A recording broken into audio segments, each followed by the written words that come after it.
Dit is de podcast van Omroep Friesland. Noorderwien. Met Willem de Vries. Kom verder.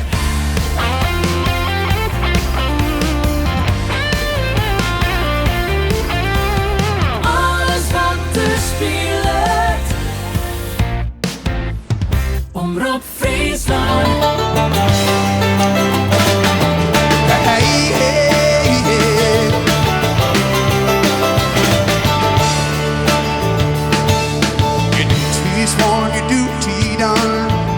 Must lay down your gun, reconcile with your family, regain your humanity.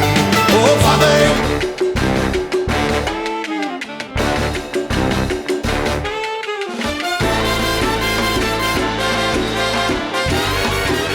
Dit is Noorderwien.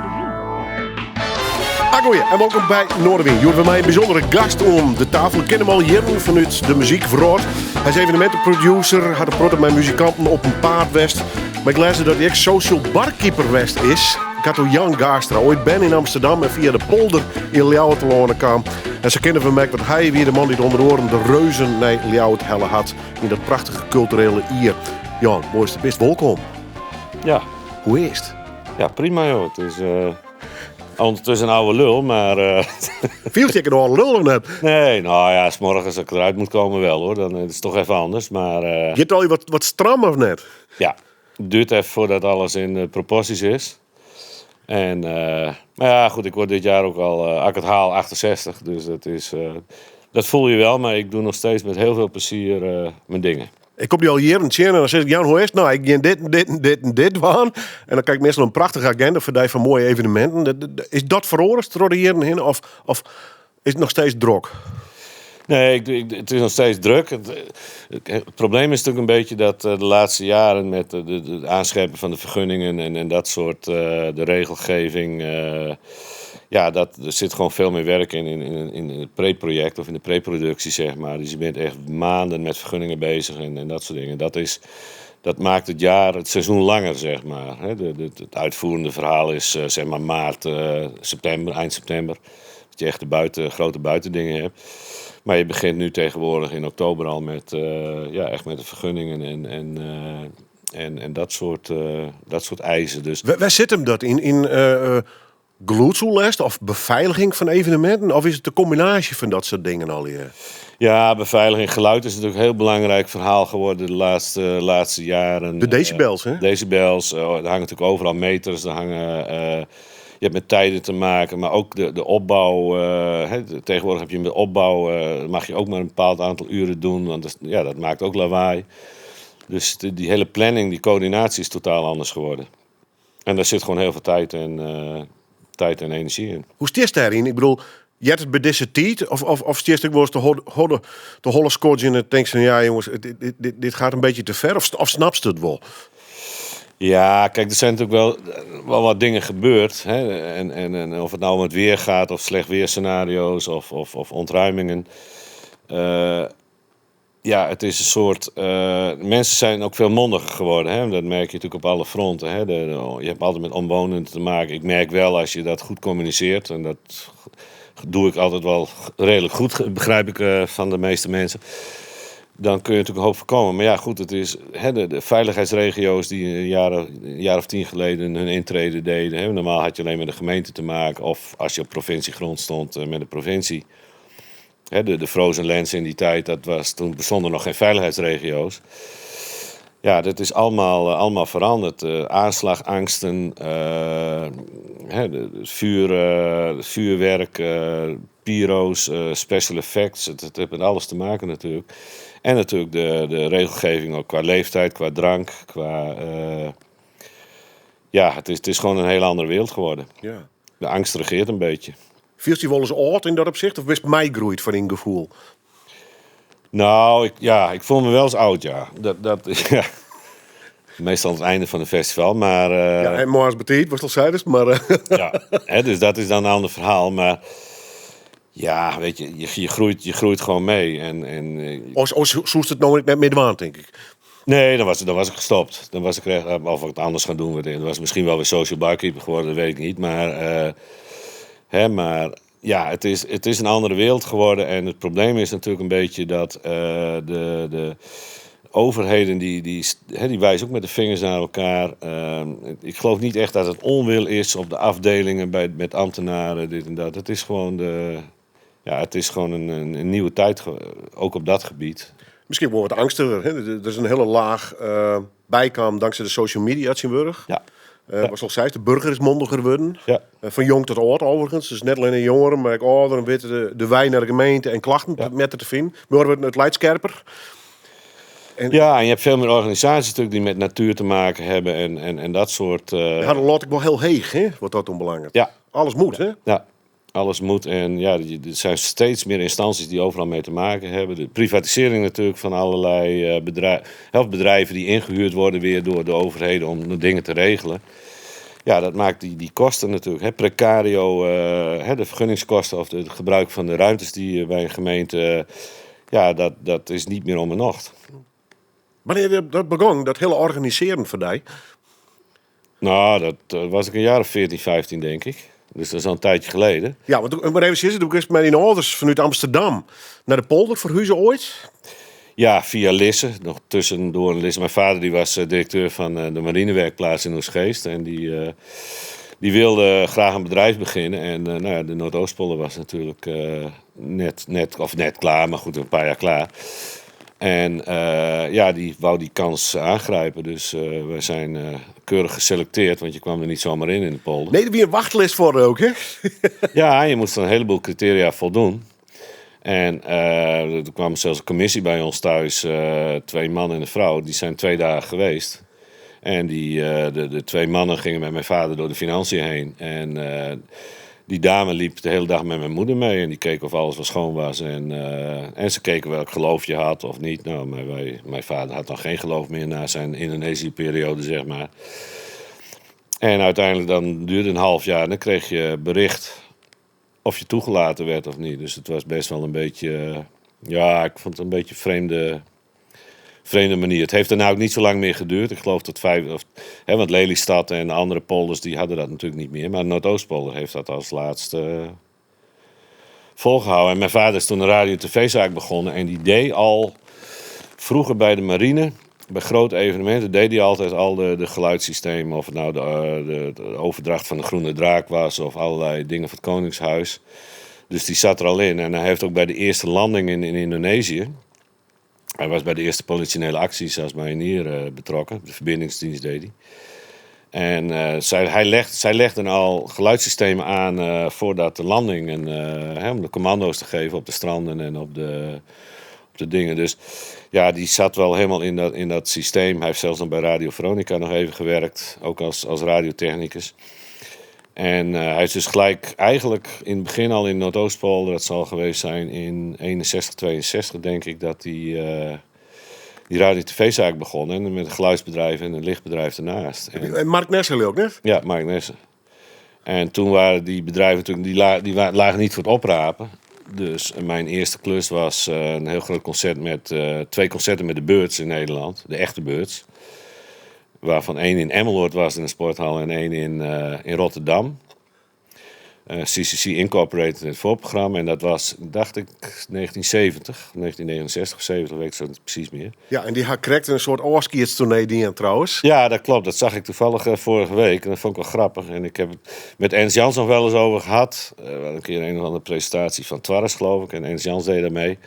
En toen herkende hij mij op een of andere manier. En ik had ervoor gezorgd dat CCC Incorporated niet het licht van de Birds mocht gebruiken. Maar dat leverde mijn vader weer. Maar dat mocht niet van de Birds. Dus die stonden onder de TL's in de sporthal te spelen. En toen kwamen de Birds en toen kwam een prachtige rode licht ging aan. En dat was eigenlijk mijn eerste grote project. Want mijn vader had helemaal niets met popmuziek. Dus die zei tegen een monteur van ons bedrijf en tegen mij van... Doe je het maar. Ja, en ik zat toen net op de MULO, dus ik vond het wel kicken natuurlijk dat ik daar... dat was de tijd van Kralingen en dat soort... Maar wist toen een stadsjongen, toen in Mark Nessel te lonen kwam? Ja, Lisse weer dan even een tussenstop, maar... Nee, ik was, even kijken, ik was op dag 5. Dus ik heb mijn 5e, 6e kwam ik al in Mark Nessel terecht, dus ja... Maar dat hele Amsterdamse gevoel had eigenlijk niks, zeg maar. Nee, ik weet nog dat ik als jongetje van 4 nog... naar de meer ging kijken, naar Ajax natuurlijk. En later ging ik met mijn vader nog wel naar Ajax toe natuurlijk. Want mijn vader is ook in Amsterdam geboren. Ooit vanuit Lemmer is de hele familie naar Amsterdam gegaan. En, Ja, want Gaastra is wel... ja, het komt echt uit Lemmer hoor. Dat is, maar goed, in de tijd van de crisis is mijn grootvader ooit vertrokken vanuit Lemmer naar... die was postbode en er was ook geen werk meer, geloof ik. En die is trambestuurder geworden in Amsterdam. Dus ja, mijn vader is daar geboren en ja, ik uiteindelijk ook. Ja. En mijn moeder was op een andere manier weer naar Amsterdam gekomen. Die woonde in Lemmer. Die komt ook uit Lemmer oorspronkelijk. En die had gestudeerd in Groningen. En die werd directeur van de HEMA in Amsterdam. En ze hebben elkaar niet in Amsterdam ontmoet. Ze hebben elkaar ontmoet in Salerschaaf in Leeuwarden. Nou, Dus ja, dat was wel iets heel met grappig. het cirkeltje is rond of zo, weet ik veel. Maar Ja, ze reden al bij motor en er was een motortocht, Elfmerentocht geloof ik. En de prijsuitreiking was in Schaaf in de danszaal. Ja. En daar hebben ze elkaar ontmoet. ja. En mijn vriendin, haar ouders, die hebben een jaar daarvoor elkaar ontmoet in Schaaf. Dus ik vond het allemaal wel grappig. Hoe dat dan uiteindelijk weer in Salerschaaf, toch in Leeuwarden... Maar goed, dat ging op een gegeven moment... en toen kwamen de VPRO-picnics. En ja, iedereen moest natuurlijk geluid en licht hebben en apparatuur. Dus ja, ik ben er eigenlijk vanaf mijn 14 heb ik daarin gezeten. En altijd muziekliefhebber. West en nog steeds trouwens. Ja. We draaien natuurlijk een prachtig mooie live-opname van de Brando's. Wanneer kwam die in die levensisme? Wanneer had je die ontdekt? Ik had net het bedrijf Gigs in Leeuwarden gekocht. Ik ben in 1990 hier naar Leeuwarden gekomen. En toen heb ik Gigs Support, heette toen nog, overgekocht. En toen was een van mijn eerste klussen Mukpop. En Jorwert. En dat hebben we 1 of 2 jaar gedaan. En toen kon het op een of andere manier niet meer. Vanwege bereikbaarheid met grote vrachtwagens en onze podiumtrailer die er altijd stond. Ja, ik begreep dat de vrachtwagen moest 4 kilometer achteruit rijden. 4 kilometer achteruit rijden om op het festivalterrein in Jorwert te Langs een komen. heel smal weggetje. Want anders kon hem niet draaien op het terrein. Dus hij moest er achteruit heen. Waar wie is chauffeur? Wist zelf chauffeur of niet? Nee, dat was Henk Vellinga. Oké. Knappe driver. Hè? Ja, die kon heel goed rijden. Ja. Maar op een gegeven moment was het niet meer te doen. Ook niet met grote wagens van Benz en noem maar op. Dus toen konden we uiteindelijk terecht in Jellem. Achter op Kaatsveld, achter Jonker Sikke. En daar was de Brando's, die toerde op dat moment door Europa. En dat was de hoofdact van Mukpop dat jaar. En sinds die tijd heb ik altijd contact gehouden met de Brando's. Ze hebben jaren daarna ook nog in Salerschaaf gespeeld. En zelfs een keer in de Brouwershoek. En ik ben nog wel met hun op tour geweest in Duitsland. En ja, sinds die tijd ken ik... En ja, ik werd gelijk gepakt door de muziek van de Brando's. Die Ierse invloeden, dat geweldige stem. Want die David Kincaid, het deed me zelfs aan de zanger van Creedence denken. En ja, en prachtige nummers. En het nummer Warriors Son, dat is... dat sprak mij enorm aan, omdat het een beetje mijn verhaal met mijn vader is, die als militair in Indonesië zat. En ik heb de ellende daarvan ook meegemaakt. En daar zingt hij ook over. Dit gaat natuurlijk over de burgeroorlog in Amerika. Maar goed, in feite is het een beetje hetzelfde verhaal. Dus vandaar dat mijn favoriete nummer toch de Warriors Son is. Over toen muziek houden, ben ik onlosmakelijk verbonden met Jan Giro. Ja, Jantje Giro, op zijn Leeuwarders sprutsen. Hij leeft al een behoorlijke tijd net meer. 2005 is hij overleden. Die het hoort geen scoort, hè? Ja, Niks nog wel eens horen. ja, bijna elke dag wel. Dat is... Jan, dat heeft bij mij een onuitwisbare indruk gemaakt. Wat weet je, zijn humor of de muzikaliteit of zijn rock'n'roll leven? Ja, eigenlijk alles wel. Ook zijn dramatische verhaal in zijn leven. Hè. Er is natuurlijk best wel veel gebeurd met Jan. Dat staat wel duidelijk omschreven in het boek ook. Dat wilde ik ook. Als we dat toch een boek gaan maken, moet je ook alles vertellen. Het eerlijke verhaal. Het eerlijke verhaal. En Jan heeft er behoorlijk van langs gehad in zijn leven. Zeker in zijn jeugd. Ja, en dat heeft ook een uitkomst natuurlijk. En maar hij heeft dat natuurlijk wel met zijn rock'n'roll manier van leven opgevangen. En helaas wel met meestal toch wel te veel drank. Maar ja, zijn humor die... Nou ja, als je nu nog in de kroeg komt in Leeuwarden en mensen... Oh, Jan Giro, dan komen de anekdotes boven. Nog steeds. Nog steeds. Ja. En dat vind ik toch wel heel apart. Ja, het is een prachtig boekenskunst, was het al zeist, over het leven van Jan Giro. We gaan muziek van hem draaien. Ik kijk net alles verwachten, maar dat zei het zelf ook al even. Kan ik net zonder Jan Giro gewoon komen? Hè? Nee, dan heb ik een probleem. Du wist net samen een manager, wist een vreun, hè? Je begint echt wel een vreunskip, hè? Ja, ik weet nog een keer dat hij heel kwaad werd in een uitzending van, dat heette PSTV hier geloof ik, van Geert van Thun. PM Kanaal 4. PMTV. Moest Jan erin spelen en een interview. En Geert durfde ook niet alleen met Jan, ik moest daarbij zitten. En toen vroeg hij, jij bent toch de manager? Toen zei ik, nee, ik ben de babysitter. Dat vond Jan niet zo leuk trouwens. We hebben toevallig de opnames teruggevonden van die, jullie hadden ze niet meer. Maar de nicht van Jan Giro, Ali, die had de videoband nog op een of andere manier. Dus ik heb laatst die uitzending teruggezien. Maar dat was, ik geloof dat plattelandsvrouwen uit Weidem in het publiek zaten. Die er niet zo heel veel van begrepen. Maar het was een gedenkwaardige uitzending. Maar ik noemde het op een gegeven moment maar babysitter. You sit and wonder where she may be. But don't you worry, 'cause he's right sitting here next to me. You got a woman on your mind. Jantje Giro, je kan net leren om hem zat te benemen nog steeds. Nee. When the blues goes around. Meneer Velstra schreef een prachtig boek over hem. Daar staat een verhaal van mijn gast van Joet, Jan Gaarstra. Hij zei het zelf, babysitter. Ik neem het maar even, manager en vriend van Jantje Giro. Hast u meer dat soort vreunskippen en managerschap van artiesten trouwens, vreek ik niet hoor. Want u hast natuurlijk een heel groot evenement georganiseerd. Maar best u van meer manager geweest? Nee, niet echt. Ik heb vroeger wel... Jan, wie wel de uitzondering eigenlijk? Ja, ik heb vroeger wel... vroeger zat ik wel vast bij bands. Met PA dan, met geluid en licht. Ja, maar dat is een orde relatie. Dan deed je wel wat andere dingen erbij. Maar de prioriteit lag dan met name toch op de techniek. En Jan was echt dat ik dat ook echt begeleide en dat soort dingen. Dat moest ook hoor, want anders dan kwam het niet goed. En ik heb later nog wel met Jack Bottleneck nog wel eens wat geholpen. Maar dat waren allemaal van, nou dat weet je ook wel. Dat heb je zelf ook wel gedaan natuurlijk. Dus dat op de dij van Joert. Daarom. Maar dat waren voor mij dan incidenteel. Maar Ja. Jan... Nee, maar net bewust de managementkant opzocht dus. Altijd evenementen, productie en gloed en licht dus. Lijkt je dat beter? Ja, en dan met name een beetje die... En dan vooral vanaf 97, 98, toen ik echt uit die techniek ook gestapt ben. Dan echt die helikopterview. En dan met name ook de veiligheid, ook bij evenementen. De programmering heb ik me eigenlijk nooit mee bemoeid. En, Waarom net nou? Door hast absoluut bezicht op wat goede bands binnen en wat leeft. Hè? Ja, maar dan moet je ook weten wat het publiek leuk vindt. En dat is toch een vak apart, vind ik. Ik vind een goede programmeur, vind ik... Goudwurg? Vind ik echt vak apart. Dat is dus echt niks voor mij.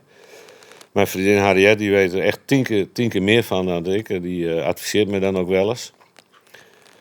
Zelfs over deze 5 nummers. Maar goed, dat is een ander verhaal. Dus dan wordt die een listje, hoop ik.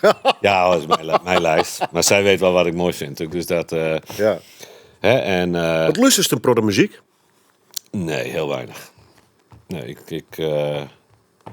ik ben op een gegeven moment een beetje...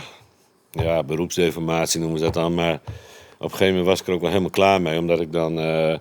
ik wil nog wel eens luisteren naar een cd of naar hoe heet het, Spotify. Maar echt naar live concerten, dan zie je mijn vriendin Harriet. Maar mij zie je meestal niet.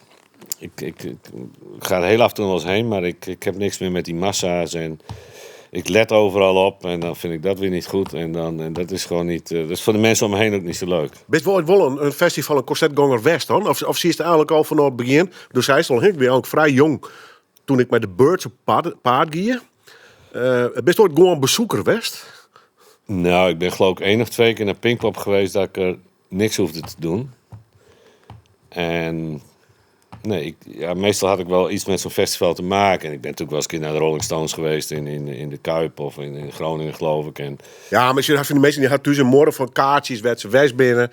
En dat ben concerten en daar ga je heen, een potje bier en je geniet ervan. Maar dat is dus echt een uitvoerende, wat dat onbelangrijk. ja, want ik heb dan die dingetjes niet aan de muur hangen, maar ik heb wel een kast vol met pasjes en lintjes en die keycards of keycords en Maar daar staat overal access all areas. ja, of backstage of weet ik veel wat op. Hè. Dus dat is. Nee, ik loop liever backstage. Ja. Alles wat bij elkaar te regelen. Ja, en dan heb ik ook de ruimte en dan kan ik ook even weglopen als ik wil. En dan, ik moet er niet aan denken om tussen die mensenmassa's te staan. Nee. Ik vind het vreselijk. Nog steeds, al wordt het steeds erger. Ja, dat heeft ook met mijn gehoor te maken. Ik heb dan een gehoorbeschadiging. En, dus het moet bij mij ook... ik hoor met mijn ene oor meer dan een hond. Dus dat is niet, dus het is bij mij niet minder geworden. Maar ik hoor hele hoge frequenties met mijn linkeroor. Nou ja, dan moet je echt niet meer voor een PA gaan staan. Nee. Dat vind je niet leuk. Nee. Dus dat... terwijl ik wel gek ben op... als ik wat draai, is het toch vaak een live-uitvoering. Toch wel, hè? Ja. Ja. We beginnen naar de volgende plaat. Die is het uitzocht hast. Met instemming van de vriendin dus, begreep ik. Ja, dat vind ik wel een mooie. Ik weet dat ik het goed uitspreek. I Muvrini. I Muvrini. I Muvrini. Ja. Dat is een band van Corsica. Het zijn twee broers van Corsica. Corsicanen staan natuurlijk bekend om hun vocalen. Hele mooie vocalen. En ik was in, ik denk 95 op Oerol. En toen kwam ik Joop, een van mijn beste vrienden. Joop Mulder. En die zei, je moet even naar het Groene Strand gaan vanmiddag. Hij zei, want wat daar staat, dat wil jij niet weten. Dus ik ben erheen gegaan en daar stond Imi Frini dus. En, ik was helemaal van de kaart. Zo vreselijk goed. En dus daarna ben ik nog wel een paar keer naar concerten van hun geweest in Nederland en een keer in Duitsland volgens mij. En dat is Imi Frini. En nu nog steeds als ik Imi Frini draai, dan moet ik natuurlijk ook gelijk weer aan Joop denken. He, dat is 3 jaar geleden overleden. En Imi Frini is voor mij een soort sfeer van Oerol, wat toen het nog echt op het Groene Strand het festival was, of tenminste de grote muziekpodium. Joop en ik heb natuurlijk vanuit mijn werk bij Lead International ben ik ook een aantal malen op Corsica geweest om daar eventueel de finale nog te organiseren. Is op het laatste moment toen niet doorgegaan helaas. En toen ben ik daar echt gepakt door de manier van zingen. De Corsicaanse vocalen vind ik echt de mooiste ter wereld. Het is echt... En die mentaliteit daar, leidt die direct de manier van leven of net? Ja, ze hebben wel een aparte mentaliteit. Hè? Dat best dan wel een echte Noorderling in dat opzicht. Ja, maar die mentaliteit die hier zit, die zit daar ook. En of je nou in Asturias komt, of in Baskeland, of in Corsica, of Sardinië. Je merkt overal Bretagne, Galicië natuurlijk. En ja, je merkt overal die toch een beetje de scheid aan hebben mentaliteit. En daar hou ik wel van. Ad altri soli sospeluzzati ma stanno qui.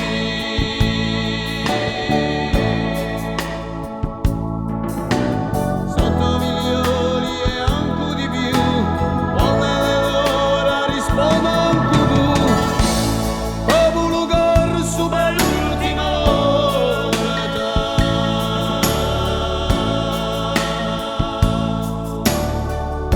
Dilli che tu sia voce violeta.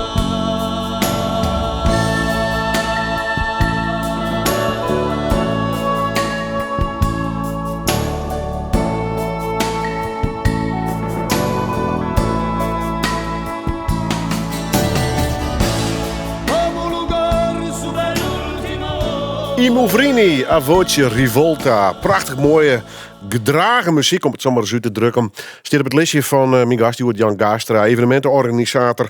Wat ik al zei, de man die denkt de reuzen neeljouwt hellen, maar ik ken hem al volle langer onder oren. De manager van Jan Giro en wat had hij net organiseerd. Want Jan, ja, laten we maar even beginnen.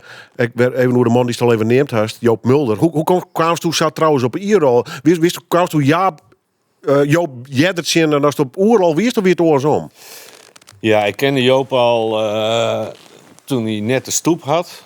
Hè, de kroeg in Mitsland. Dus dat was, vanuit daar is Oerol eigenlijk ontstaan. Ja. Dus toen zat ik al bij Joop aan de bar. Dus die kende ik al vanaf mijn 16e, denk ik. Toen ging ik al op vakantie naar Oerol, of naar Terschelling natuurlijk. En en de eerste, Oerol op een gegeven moment natuurlijk veel de techniek gedaan en veel met hem samengewerkt. En toen hebben we een tijdje een breuk gehad. En hebben we een paar jaar niet meer met elkaar gepraat. Wie hem leuk. Ja. 12 van die dwarsbongels. Ja, behoorlijk. Want je bent beide koppig. Ja. Dus toen hebben Daar gaat het we... hoor.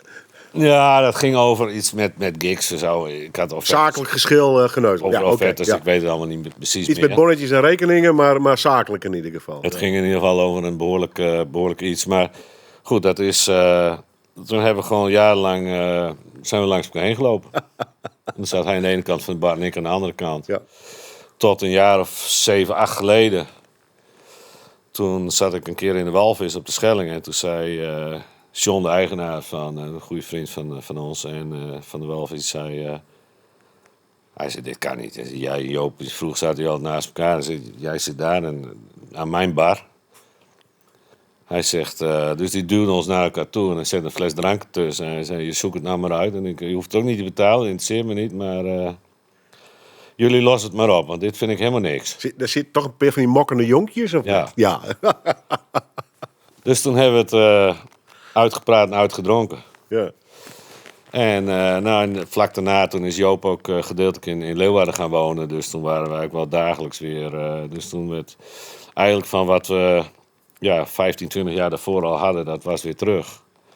En dat is eigenlijk tot aan zijn dood in januari 21 zo geweest. Ja, want ik ga je een bos troffen in Seelskaven. Dan zie je met je beiden potje bier, Ajax in de goede tijd. Ajax kijken in de goede tijd. Toen wonnen ze nog wel eens. Ja. Maar kost het voor het zien. Ik bedoel, ik zit er dan als boete staan. En ik denk, ja, dit ben bros van de koren wat. Ja, omdat ik hem wel... Ik snap...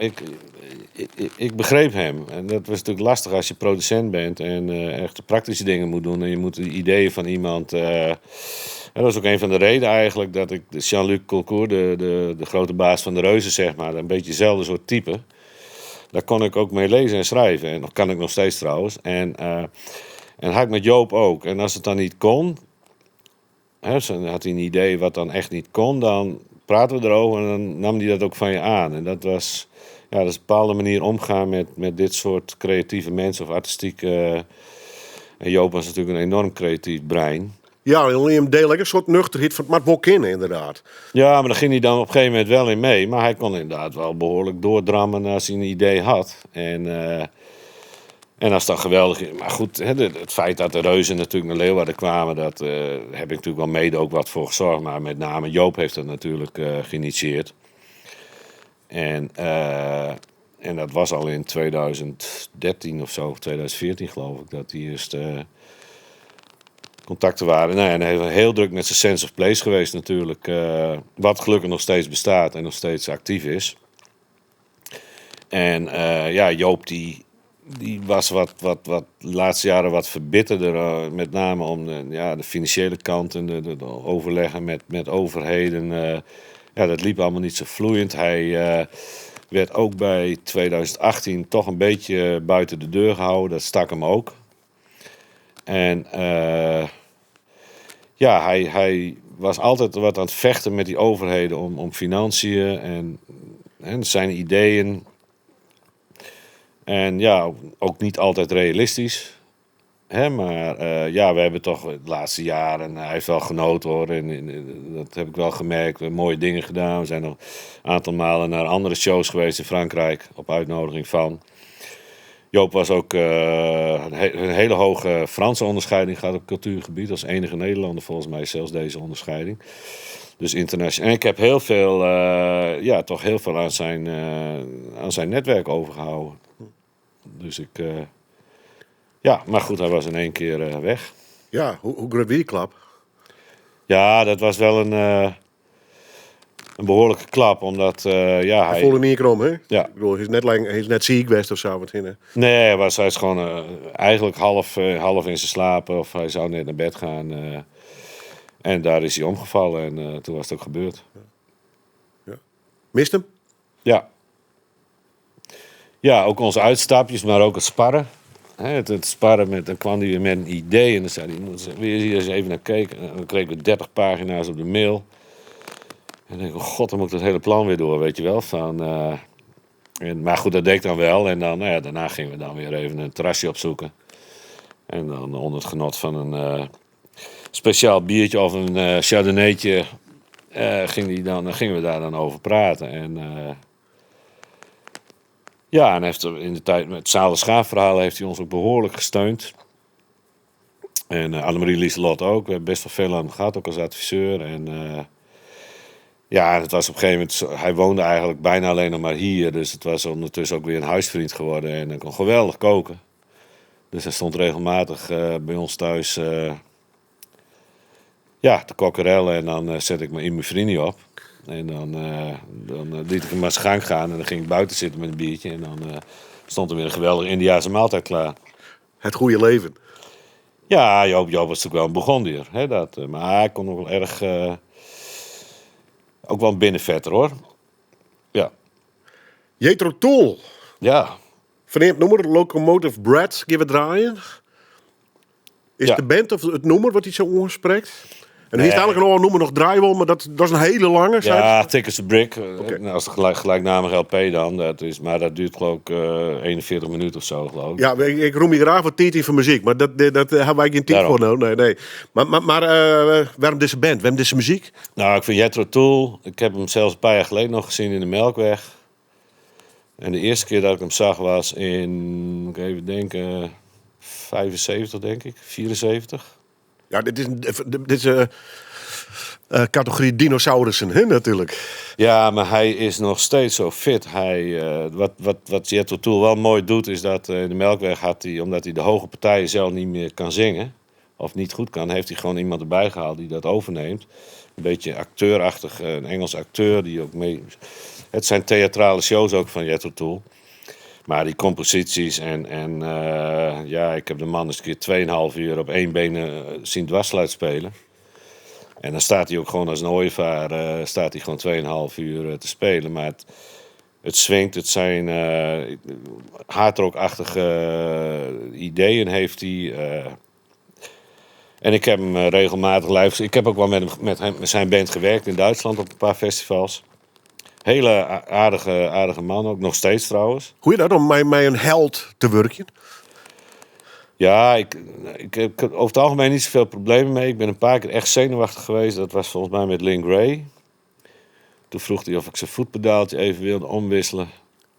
En toen stond ik zo te trillen op het podium. Wie zelfs Jan Gaaster even zenuwachtig? Zei hij, wat is er? Het is wel lang geleden al, hoor. Ja, maar toch. Ja. Dus voor de rest heb ik dat eigenlijk...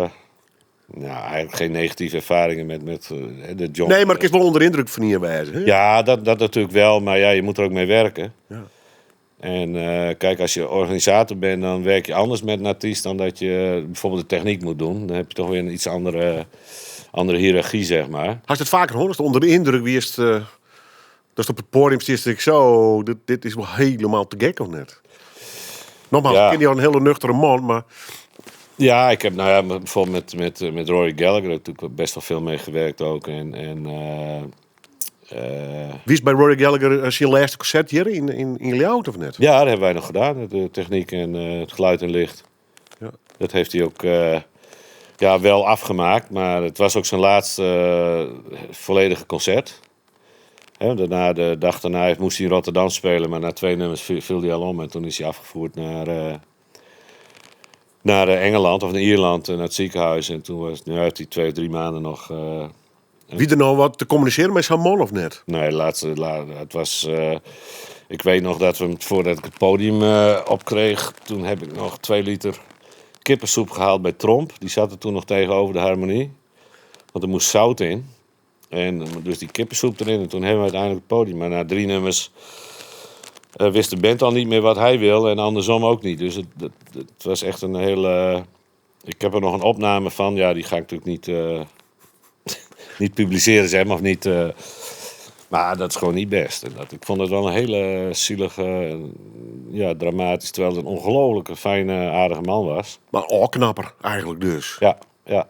Mag ik het zo zeggen? Ja. Ja, eigenlijk wel hè. Maar goed, diabetes, suikerziekte en ja, en hij was behoorlijk aan de drank. Ruzie met zijn broer gehad, dat was altijd zijn manager. En sinds die tijd ging het bergafwaarts met Rory. Want een paar jaar daarvoor nog concert in Zalen Schaaf gehad. Ook met Rory Gallagher en Oosterpoort. Nog 1 of 2 keer de techniek gedaan bij hem. Ja, dat batste natuurlijk als een huis. Dan is rock'n'roll wel vreed, hè? Ik bedoel, we hier toen Jan Giro, dat Ja. vreed eindigen. Ja. Rory Gallagher, man als Herman Brood. Ja. Daar is op een gegeven moment net volop meer van oer, hè? Nee, en er is ook bijna niet meer mee te communiceren. En, en er zijn natuurlijk wel meerdere. Hè? Maar als je dan iemand als een John Mayall, waar ik ook best wel veel mee gewerkt, John Mayall, die nu nog steeds zijn eigen backline opbouwt. Hè? Die ook al een slagje ouder was nog. Wat is het verschil? Ben ik gewoon op die iets stoppen met drank en drugs of net? Ja, en die zijn gaan sporten en gaan noem maar op. Hè? Hoe heet dat? De Engelse hardrockbandje ook alweer, Status Quo. Die hebben toen de boel ook helemaal omgegooid. Die zijn gaan sporten en zwemmen en hardlopen. En anders rest het net, denk ik, hè? En anders red je het niet. Nee. Nee. Was een beetje op die zelf post of net? Ja, later wel. Ik heb in de begintijd natuurlijk, met Herman Brood tour, ja, toen ging iedereen wel eens wat over de rock'n'roll skeef, zeg maar. Maar op die iets stoppen dus?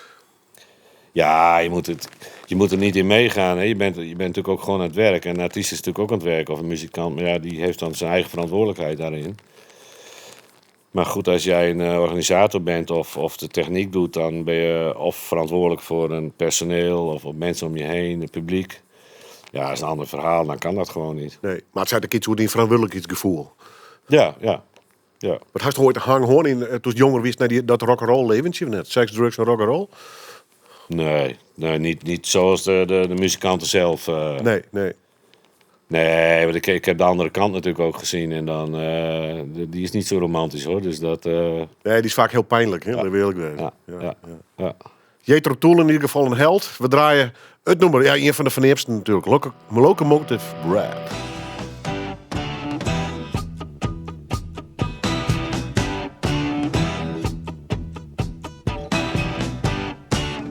In the shuffling madness of the locomotive breath runs the all-time loser headlong to his death. Oh, it feels the piston scraping, steam breaking on his brow. Oh, Charlie stole the handle and the train in one. Jethro Tull en Locomotive Breath. Een van de favoriete platen van mijn gast, Jan Gaastra, dus evenementenorganisator. Doet er al heel lang. Jan, onder de plaat hier we het er al een beetje horen. Wat bij de periodes? Ja, dat is natuurlijk een prachtig mooie carrière. Gewoon binnen de periodes als denk hey, dat had ik nog een beetje waarom zocht, dat weer wel echt helemaal te gek. Hast bepaalde periodes dat stinkt, nou dat wie het wel. Ja, dat was toch minder dan de popmuziek. Toch meer die grote theaterproducties, de buitenproducties. Dat vond ik toch wel de... Ja, je moet elke keer het wiel uitvinden. Hè? Dat is bij popmuziek is natuurlijk concerten, festivals. Ja, het wordt op een gegeven moment een beetje hetzelfde liedje. Toch draaiboekje, de tos en... Ja, draaiboekje en het weer en de bezoekersaantallen, dat is belangrijk. En voor de rest, maar met die grote theaterproducties zoals de Reuzen, maar ook Theater Tol. Wat heb ik allemaal niet gedaan. De Fries Festivals. Oerol natuurlijk. En, Maar er was een t-shirt van Middlesee Jazz. ja, die heb ik ook aan, ja. Ja. Toevallig? Of deze tommerwerden hebben nu de kost hellen? Nou, ik vind het wel grappig, want dit t-shirt dit was Middlesee Jazz 1991, geloof ik. En ik vind dat nog steeds een uniek festival. Bijna niemand kent het meer in Leeuwarden. Ja, de oude garde misschien nog wel wat. Maar het was na het Noordzee Jazz eigenlijk wel het jazzfestival in Nederland. Zeker om de eigen gereide programmering. Ivan Pel was de echte grote initiator van, helaas ook al veel te vroeg overleden. Ja, we maakt een productcursus zeggen, Jan. Ja, er zijn er nogal wat die... Ja. waar ik veel mee gewerkt heb, die er niet meer zijn. Maar Middlesee Jazz was echt James Blood, Ulmers. Er stonden de dingen... Nou, Ivan, de zalen liepen leeg. Zo eigengereid werd er geprogrammeerd. Te eigenwijs. Ja, maar goed, de VPRO Radio hingen wel live aan en die vonden het allemaal geweldig. En Nicolette Suzanne, weet ik het allemaal. Ja, ik kan me er iets bij voorstellen. Dus ik vond dat technisch was het ook een waanzinnig moeilijk verhaal, dat Middlesee Jazz. Want hij haalde de vreemde 8 tuba's op het podium met heel mooi. En we hadden dan de bluesavond. Nou ja, dat zat altijd vol natuurlijk. En begon toen nog in de oude harmonie was het nog. Ja, het is op een of andere manier was dat zo'n leuk festival. En ja, vanwege financiering is het op een gegeven moment natuurlijk... het kon gewoon niet.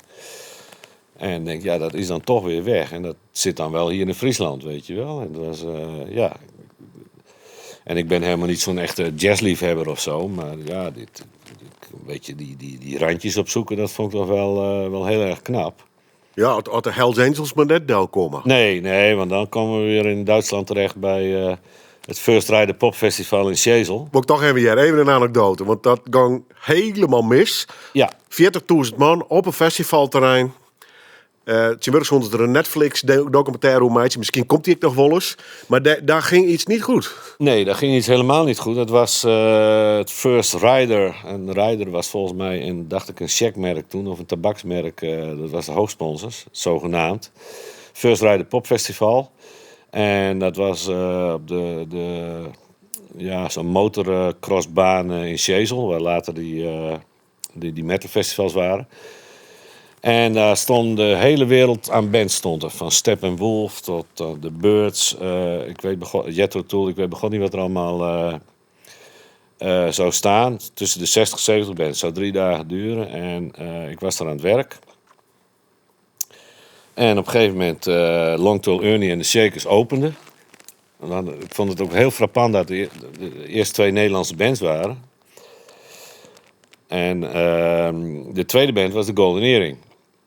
En die begon te spelen. En op een gegeven moment was allemaal geroezemoes op het terrein. En op een gegeven moment de hele organisatie was weg. De cabins waren leeg waar de organisatie zat. En op een gegeven moment de beveiliging was uitbesteed aan de Hells Angels of de motorclubs uit Hamburg. En dit en dat. Toen bleek dus dat het hele programma fake was. Dus van die 50, 60 bands die er zouden komen, was dus alleen Long Tall Ernie en de Shakers en Golden Earring. En de Golden Earring was aan het spelen. Toen werd dus duidelijk dat het laatste band was. Terwijl die 3 dagen nog moesten beginnen eigenlijk. En voor de rest een band te zien. Nee, er was niks. Dat is bizar. Ik heb geen vrachtwagen gezien. Bizar. Dus wij vonden het ook wel wat vreemd. En toen bleek dus dat de Hells Angels, of de motorclubs die de beveiliging deden, nou, er liepen een paar honderd man rond natuurlijk op die 40.000 man. Die zouden dus ook niet betaald worden. Dus die begonnen dan zelf maar te plunderen. Dus die eerst alle biercontainers open. En dan ging het publiek natuurlijk ook meedoen. En ondertussen toen kwam er al steeds meer politie bij. En toen op een gegeven moment ging het podium de fik in. De linker rechterstek werd in de fik gestoken. En ik stond achter op het podium. En op een gegeven moment... Toen kwam er een Hells Angel met een grote bijl het podium op. Die sloeg eerst de monitormixer door midden. En de monitormengtafel. En toen op een gegeven moment stopte de Golden Earring natuurlijk met spelen. En toen, de links en rechts stond het podium al in de brand. En ik vond op YouTube nog een filmpje terug laatst over dit. Er is maar 1 filmpje van het Duitse journaal. Maar het is één grote... Het leek Vietnam wel. En op een gegeven moment... Toen zag ik op een gegeven moment Cesar Zuiderwijk. Aan de ene kant kwamen de Hells Angels met bijlen en grote stokken en weet ik veel wat allemaal en brandblussers. En de Golden Earring aan de linkerkant eraf. En Cesar Zuiderwijk kon nog net zijn floortom meetrekken en zijn snare. En die heel snel weg, want anders zou dat ook allemaal vernield zijn. En toen was het festival afgelopen. En toen kwam de politie en de helikopters en het leger, er kwam eraan te pas. Alles werd afgezet. We hebben 2 dagen op dat terrein vastgezeten. Ook de crew, wij dus. Maar het publiek ook. Ja, het was echt oorlog. Het was helikopters en schijnwerpers toen het donker werd. En het hele podium, alles stond in de fik. En nooit betalen kregen, denk ik. Hè? Nee, niemand heeft betaald gekregen. Hij ze die man nooit bij waarom vond? Ik denk het niet. Ik heb er ook nooit meer wat van gehoord. Het is ook al lang geleden. Ik dacht juni 77 of zo. Ja. was doet één me, grote puinhoop. Ja, dat doet me heel veel denken. En die documentaire zit trouwens wel op Netflix. Hoe dat een soort van opvolger van Woodstock Ja. komen. Maar een van de oprichters van Woodstock. En dat is ik vol slijn uit de klauwen rand. Dat wie de bands wie in de won, maar wie geen drinken en genieten. En het weer slecht, zeer slecht, nog slechter organiseerd. Mooie docu overigens, mooi verhaal. Ja. Maar dat is altijd achterna. Dus wordt dat onbelangrijk. Maar dat bloedt hij dus wel bij. Hij is ooit zoiets vergelijkbaars mij maken. Nou, wel eens met een storm of zo, een podium een dak wat eraf ging of iets dergelijks. Maar dat was dan... Maar net een totale fuck-up als dit. Dus. Nee. Dat Sjezel-verhaal, dat is... het is in Nederland niet zo bekend, maar in Duitsland weet iedereen het nog. Klassieker bijna. Ja. Klassieker is ik de Reuzen. Ja. Hoe zorgt er nou op waarom? Maar het beeldbepalende evenement van een culturele haardstad West. Er zijn meer dingen gebeurd natuurlijk, maar dit wie wel echt heel opvallend. Daar is nog een prijs van kregen. Ja.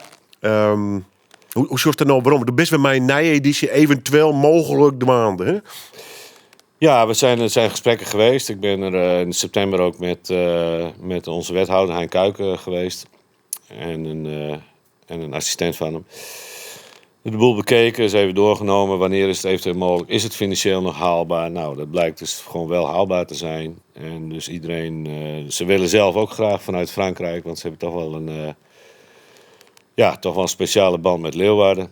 Op een of andere manier vonden ze het hier toch heel erg cozy. En ze vonden het echt een grote familie. Ook met de crew, de lokale crews en de mensen hier.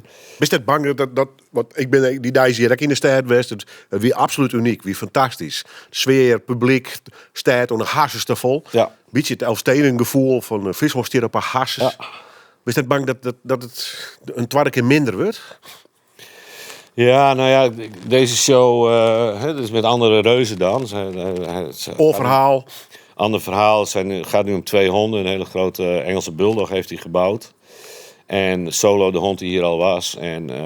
Maar dat is ook een financieel verhaal, omdat het gewoon niet meer te betalen is met die grote jongens over de hele wereld heen. En qua transport, het is gewoon niet meer te doen. En zeker niet na corona en na alle prijsstijgingen.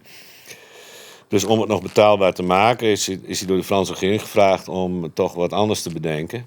En dat resulteerde dus 1,5 jaar geleden in die Engelse bulldog. En daar heeft hij dus een show voor 2 honden meegemaakt. Wat betekent dat je niet meer de halve stad hoeft te verbouwen. Rotondes die eruit moeten, noem maar op. Ja, want die oud waren echt verbouwd, hè? Want dat is onbelangrijk. Dat was allemaal wat groter. En dit zijn ook wel grote jongens, alleen ze zijn sneller. En het is allemaal wat smaller. We hebben geen springende mensen die echt 5-6 meter naast die reuzen moeten neerkomen. Dus je kunt veel meer van de stad meepakken, de wijken in. Dat gebeurde in Nantes en in Lyon ook. Het is sponsorabel geworden.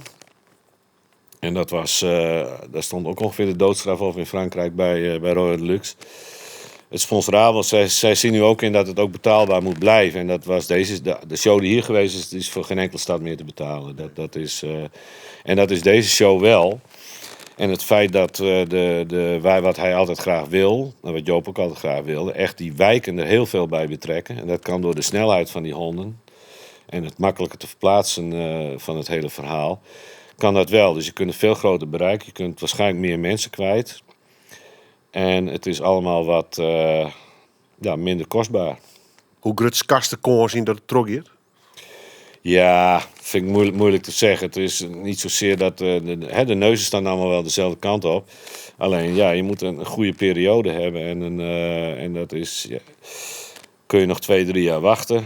Ik denk niet dat hij dan nog dit doet. Jean-Luc. Of moet het volgend jaar? Of kan het nog in 26? Dus daar hangt het op dit moment een beetje. Wanneer kunnen hun nog? Ik weet wel dat hij het heel graag weer zou willen combineren met Liverpool. Net als de vorige keer. Dan hebben we... Augustus was Leeuwarden en eind september was Liverpool. Daar heb ik ook nog volledig mee gedraaid. En daar hangt dat een beetje vanaf. Oh, wacht je dus. Ja, dus ik ga binnenkort weer richting Nantes. Eens even kijken eens even dingen doorspreken wat nou echt mogelijk is. Weet je, het is niet zozeer... Kijk, Jean-Luc is ook in de 70. Dus die is of hij over 5 jaar dit nog doet, dat... En of die er nog is, ja, dat is natuurlijk ook maar afwachten. En Als je- zonder hem zijn er geen reuzen. Nee. Als in Frankrijk een Drees gewoon ooit, dat is op een gegeven moment met pensioen eerst of net? Hoe zit het? Ik bedoel, hij is nou maandelijks een envelopje van Drees, toch of net? Ja, ik krijg een AOW sinds oktober. Hoe viel dat? Ja, nee, ik hoef er niks voor te doen. Nee. Voor de rest, je hoeft ook niks te doen. Nee, maar het is wel wat symbolisch, hè? Ja, nou ja, het zet je... Ja, goed, dat druk je af en toe even met de neus op de feiten. Ik denk, verdomme, AOW, en dan sta ik hier nog te klooien met die beentjes. Maar Kist het net litten, hè? nee, maar ik vind het nog steeds hartstikke leuk. En vooral die grote projecten, om daar toch nog wat voor te bereiden. Ja, En wat- andere mensen in te werken. Ja, wat zit er op stapel? Komende hier? Nou ja, goed, die reuzen ben ik dan bezig, maar daar kan ik nog niet veel over zeggen. Nee. Maar goed, aankomend jaar is natuurlijk Cityproms, wat natuurlijk steeds groter wordt. Hè, dat is weer 3 dagen op 12, 13 locaties. En alles gratis toegankelijk. Dat is vrij uniek. Into the Grave zijn we natuurlijk mee bezig. Wat in juni weer plaats gaat vinden. Dan hebben we de tuinfeesten nog. De festivals in de Prinsentuin. Ik ben nog met een aantal projecten bezig op het Wilhelminaplein. Koningsdag staat nog te gebeuren. 4 maart nog. 4 mei nog. En september hebben we natuurlijk nog weer de seizoenopening, cultureel seizoen. Ja, er zitten nog wat kleine dingetjes tussendoor. Maar ik vind het ook wel genoeg. Drogen oog staan, hè? Ja, ik vind het wel prima zo. In je project is het afsluiten. Neem ze het zelf wel even. Daar werd hij en Mem elkaar ooit getroffen, haar, Seerles Kaaf. Ja. De best mij 2 oren initiatiefnemers ooit instapt. En inmiddels alle 3 ben je direct weer uit. Ja. Waarom eigenlijk? Wie het kleer of GSC met hoor? Nou, het was op een gegeven moment, wij zagen ons oorspronkelijke plan. Zagen wij toch een beetje de andere kant op gaan. Daar konden we niet helemaal meer achter staan met de situatie die er op dat moment was. En dat had met alles te maken met dat de situatie veranderd was in Schaaf. Omdat natuurlijk tussendoor Schaaf weer aan de exploitant Boel verkocht is. En dat was eigenlijk onze hoofdhuurder. En dat betekent eigenlijk dat de inkomsten van onze BV voor een groot gedeelte wegvielen, omdat je hoofdhuurder wegvalt. Dat betekent dus dat jouw plannen dus aangepast moesten worden. En dat vonden wij, daar konden wij niet zelf echt meer achter staan. Dus toen hebben wij gezegd van, want het plan moet uitgevoerd worden natuurlijk. Dat Agora-verhaal, dat was een voorwaarde ook van de prijsvraag. Dan moeten we dat gaan overdragen. Dan moet iemand anders dat gaan uitvoeren. Die op een of andere manier daar andere mogelijkheden in ziet. Ja. En toen hebben wij, dat had ook al 3 jaar geduurd, natuurlijk met corona ertussen. Verbouwingen die heel lang duurden. Hè, dus allerlei obstructies en noem maar op. En ik merkte gewoon dat het iedereen zoveel energie kostte. Dus toen hebben we op een gegeven moment gezegd van... laten we kijken of we op een andere manier het plan kunnen uitvoeren. Of iemand anders dat eventueel kan uitvoeren. Lijkt me wel dubbel, hè? Want een hoop gedoe west. Ja. Discussie, dan krijg je het voor elkaar. Ja. Nou ja, dan mag je het vieren. Dat is een heel overhaal natuurlijk. Ja. En uiteindelijk maakt het toch weer voor het jaar. Ik kan me voorstellen dat het wel ingewikkeld is. Nou ja, dus, omdat er zo vreselijk veel werken. Met name Annemarie en Lieselot. Vooral Annemarie natuurlijk, die Lieselot ook hoor. Maar Annemarie vooral inhoudelijk natuurlijk echt heel lang met het plan bezig geweest is. En waar Joop trouwens ook bij betrokken was. En ik natuurlijk. Maar ja, die heeft er zoveel tijd in zitten. En op een gegeven moment gaat het zoveel energie kosten. En er zijn nog wat vervelende dingen gebeurd en noem maar op. Dus ja, Ja, er zitten pro emoties ook op. Hè? heel veel emoties van de vorige gebruikers en noem maar op. Dus die situatie was ook niet zo leuk meer. Terwijl we juist met de buurt eigenlijk wel weer goed op één spoor zaten. Want dat was ook altijd moeilijk natuurlijk, de buurt rondom Schaaf, Speelmanskwartier. Dus dat was eigenlijk allemaal wel opgelost. Alleen je merkt door alle oponthoud, verbouwing die enorm tegen zat, enorm achterstallig onderhoud in Schaaf, wat veel erger was dan we allemaal dachten. Dan op een gegeven moment loop je 3 jaar aan iets te trekken waar je nog niet een cent in verdiend hebt. En dat het misschien nog wel 2, 3 jaar duurt voordat er überhaupt een cent op tafel komt. En je bent er wel 10, 15, 20 uur per week mee bezig. Dus dat kan op een gegeven moment niet meer. Dus toen hebben we gezegd van... laten we dan kijken of we dat plan op een of andere manier kunnen overdragen. Ja. Nou ja, dat is in feite gelukt. Dus Boel heeft daar volgens mij nu een projectleider op gezet. En die moet dat dan de komende jaren gaan uitvoeren. Ja.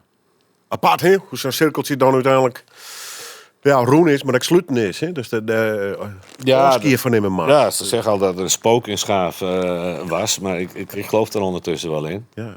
Op een of andere manier zit er toch een beetje vreemde... Iets hangt eromheen. Wij zochten het meest naar iets aan hier. Want zij slim, ik ga een aantal evenementen, projecten waarin. City Proms, Into the Grave. Ben je nog steeds op dus denk yes, ik ga de scène horen of net?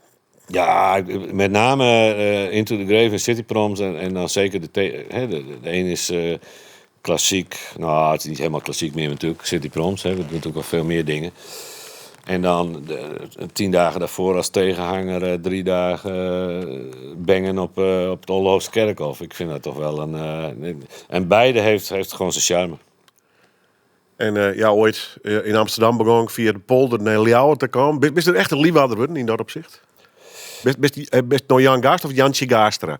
Ja, tot 98 of 2000 was ik Jantje Giggs. Jantje Giggs, Jan ja, Giggs. ja. En later Jantje Gaastra. Ja, ik vond hem wel... hoe lang zit ik hier nou? 34 jaar, denk ik.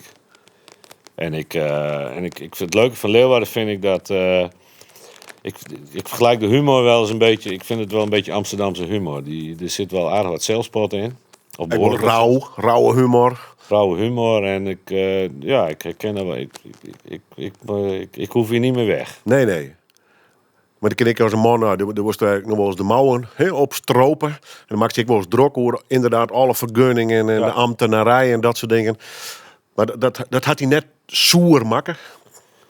Nee, zeker niet. Omdat je kunt daar niet iemand in aanwijzen die daar debet aan is. Nee, maar ik ook nog in het vak gefrustreerd en verzuurd Simon eindig in. Hè? Ja, die zijn natuurlijk ook genoeg. En je moet was toch zij zelfs Joop Mulder wel een beetje verkrampt. Weer de laatste jaren van nou. Ja, goed, die miste zijn oerrol ook natuurlijk. Hè? Ja, maar toch. Elke keer werd zien de regeltjes, de vergunning, de yield, de subsidies. Ja, ik heb daar zelf... Is dat wat goed doorheen kan van in gevoel? Ja, dat vind ik wel. En ik heb natuurlijk... Ik hoef niet meer nog 20 jaar dit te doen. Ik heb meer... Nou, medelijden wil ik niet zeggen, maar ik zie toch wel best wel zwaar in voor mijn opvolgers, of in ieder geval de jongere generatie producenten en makers, die dit toch wel een stuk pittiger gaan krijgen. Ja. Ik kom natuurlijk nog uit de tijd dat je de uitsmijters van de kroeg, die zette je gewoon bij het hek neer van het festival. En dan ken je nog wel 2 politieagenten, die pikten dat dan nog wel op. Of we vroeger wel in de warme winternachten deden. Die rock and roll tijd is gewoon voorbij. Het is een heel ander verhaal geworden. En die leeftijdsgenoten in al die besturen, die gaan echt met pensioenstadion of binnen mijn pensioen, denk ik. Ja. Bij de politie, bij de gemeente, neem het alleen maar op. Ja. Alle hulpdiensten, dat is allemaal die hele generatie die... Dus du hast dagelijks vaak met een jongere generatie te krijgen, denk ik. Ja, en die moeten een hoop leren. Ja. En luisteren ze dan goed naar Jantje Gaas trouwens? Alles in overleg, hè? Maar de bloed mooi wat ik luid hing je dus. Ja, ik vind het nog steeds leuk. En weet je, ik word ook wel gevraagd voor dingen. Ik ben nog met een project in de provincie Flevoland bezig. En ik hoop ook dat het doorgaat, hoor. Dat is een beetje een project in het natuurgebied. Dat doe ik samen met Annemarie Lindeboom en een oude vriend van mij uit Emmeloord. Johan Visser, de oude eigenaar van discotheek Bottom of the Sea. Hoe bedenk je het? Ja. En dus daar gaan we nog wel een leuk theatraal project in een mooi natuurgebied doen. Dus daar kijk ik ook nog wel naar uit. Dat zal ergens volgend jaar zijn, denk ik. Maar voor de rest, dan loop ik lekker naar de Holhoven of naar het Wilhelminaplein. Dan vind ik het wel best. Het goede leven. Ja, of de Prinsentuin dan. Dus, ja. En dan draait net zo vaak muziek meer. Mitch Ryder kist altijd opnieuw komen, dacht ik, of net? Ja, Mitch Ryder heb ik volgens mij ook in 77... Die heb ik ook... Ik was daar aan het werk. Dat was op een rockpalast volgens mij. Ik weet begon niet meer, het was in Duitsland. Maar... En ik was compleet onder de indruk van de stem van Mitch Ryder. En ik kende de naam al vroeger met de Detroit Wailers natuurlijk. Want het was al heel oud. Maar hij is op een gegeven moment solo gegaan. En het is een prachtige albums gemaakt. En dit nummer, We're Gonna Win. Ja, dat heb ik ooit eens gedraaid voor iemand die... dat ga ik nou nu niet noemen hoor, maar... dus dat nummer zette mij weer aan het denken. En ik moest dat lijstje van jou... ik denk, nou, die moet er gewoon in. Want daar heb ik toch echt wat mee. Dank u wel. Graag gedaan.